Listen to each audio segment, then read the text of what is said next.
Most people throw away exactly what could completely transform their garden. Fruit peels, coffee grounds, dry leaves, food scraps, all of this goes straight into the trash every day, without anyone stopping for a second to think about what they are really discarding. What if I told you that these waste are, in practice, the most powerful fertilizer on the planet, richer in nutrients than any chemical product you find on a store shelf? Because that's exactly what it is. And the method I'm going to show you today doesn't require a lot of space, doesn't require expensive equipment, doesn't require any experience. Anyone can do it, including you, today. First of all, I need you to understand one fundamental thing that the fertilizer industry will never tell you. Living soil, that dark, moist soil that smells like the forest after the rain, that soil is not made of crushed stone. It is made of decomposing organic matter, microscopic fungi, bacteria working silently, earthworms opening invisible pathways that allow the roots to breathe. When you buy chemical fertilizer, you're artificially feeding the plant, like giving a child pure sugar. It works for a while, but it destroys the system from the inside.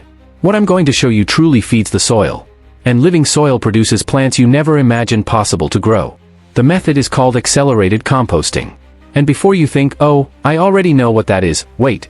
Because what most people call composting is a slow process that takes months, smells bad, attracts unwanted insects, and ultimately produces a mediocre result. What I'm going to teach you is different. It's a process that, when done correctly, can transform organic waste into very high-quality compost in 14 days. In ideal cases, even less. And the difference lies in three factors that almost no one knows: the exact proportion of materials, the active aeration technique, and the natural activator that speeds everything up. It starts like this. You will separate your materials into two categories. The first category is nitrogen-rich materials, called green materials. This includes fruit and vegetable scraps, banana peels, coffee grounds with the paper filter, used tea leaves, freshly cut grass, still fresh green leaves, salad scraps, and crushed eggshells. The second category is carbon-rich materials, called brown materials. This includes dry leaves, uncolored cardboard torn into small pieces, uncolored newspaper, natural wood shavings without chemical treatment, dry straw, and broken thin branches. The ratio that makes the process happen quickly is this: for every part of green material, you use 3 parts of brown material. This ratio is not a suggestion. It's the difference between accelerated composting and a smelly pile that goes nowhere. Now comes the part that changes everything: moisture. The compost pile needs to be moist like a squeezed sponge, not soggy, not dry. When you squeeze a handful of the material in your hand, only a few drops of water should come out. If too much comes out, it's too soggy and will ferment incorrectly, creating bad gases and a strong smell. If nothing comes out, it's too dry and the process will stop completely. This balance is monitored daily in the first few days. And here's one of the biggest secrets: you'll turn the pile every day or every 2 days. It's not hard work, it takes 5 minutes with a shovel or a garden fork. But this simple act of turning, of bringing the material from the bottom to the top and from the outside in, is what oxygenates the microorganisms and dramatically speeds up the process. Without oxygen, the bacteria responsible for rapid decomposition die or are replaced by anaerobic bacteria, and then the process becomes slow, smelly, and inefficient. But there's one more step that transforms all this into something extraordinary, and this is where most tutorials stop: the natural activator. There are some that really work, which you probably have at home right now. The first is pure coffee grounds. Rich in nitrogen and full of already active microorganisms, it visibly accelerates decomposition. The second is dried chicken manure. If you have access to it, it's the most powerful activator on the list. The third, and everyone has this one, is ready-made garden compost, even if it's a small amount from an old pot. These existing microorganisms will colonize the new material and multiply at an impressive rate. A cup of these layers interspersed in the middle of the pile is enough to make a huge difference in the final time. Now I need to talk about something people don't expect: the heat. In the first 2 or 3 days after correctly assembling the pile, it will begin to heat up from the inside. If you stick your hand in the center of it, you will feel intense heat. In well-assembled piles, the internal temperature can reach 60 or 70 degrees Celsius. This heat is not a sign of a problem. It is a sign that it is working. It is the aerobic bacteria working at maximum speed, breaking down organic matter and releasing thermal energy in the process.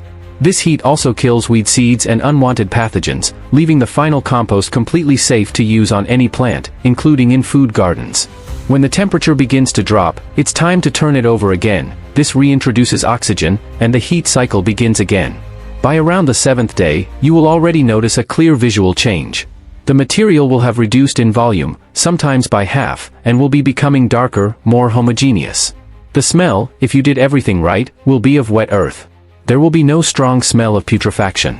This confirms that the process is on the right track. If there is a strong, unpleasant smell, it is probably too wet or lacking brown material. Add dry leaves or cardboard and turn it well. If it is not heating up, it is probably too dry or lacking green material. Add some water and coffee grounds. Between the 10th and 14th day, the compost will be ready. You will know because it will be dark like dark chocolate, with a granular texture, a pleasant forest smell, and it will no longer be possible to identify the origin of the materials. Everything will have turned into a homogeneous and rich mass. This is the finished compost. This is what packaged brands sell for absurd prices. And you just did it in 2 weeks, with waste that was going to the trash anyway. The way to use it is simple. For pots, mix 1 part compost to 3 parts soil. For flower beds and vegetable gardens, spread a layer of 2 to 5 centimeters over the soil and lightly incorporate it with a fork. For trees and shrubs, place it around the trunk without touching the stem directly. The results appear quickly. In a matter of weeks, you'll see a difference in the greenness of the leaves, the speed of growth, and the production of flowers and fruits that will leave you speechless. Because you're no longer just feeding the plant. You're rebuilding the soil. And living soil is a self-feeding system that improves over time, retains water, and resists pests naturally. And you know what's most surprising about all this? When you start doing this regularly, you begin to see waste in a completely different way. Peels that used to go down the drain become input.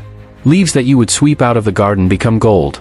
You close a cycle that should never have been opened, the cycle of organic matter returning to the earth from whence it came. Entire civilizations prospered for millennia cultivating soil in this way, without any chemicals, without any dependence on industry. And we, with all the technology in the world, have been convinced that we need to buy what nature generates for free. This method works in an apartment with a specific bucket. It works in a small backyard with a wooden box. It works on large plots of land on an industrial scale. The scale changes, but the principle remains the same. And the result is always the same: rich soil, healthy plants, abundant harvest. If you've made it this far, tell me in the comments, what is the biggest challenge you face in your garden or vegetable patch today? I want to read everything and answer each one. And if this content opened up something new for you, if it made you think differently about those peels you throw away every day, share it with someone who also grows or wants to start. This knowledge truly changes the game. Subscribe to the channel because we delve deep into each topic, without beating around the bush, with what really works. And leave a like. It tells the algorithm that this type of content is worth reaching more people. Until next time.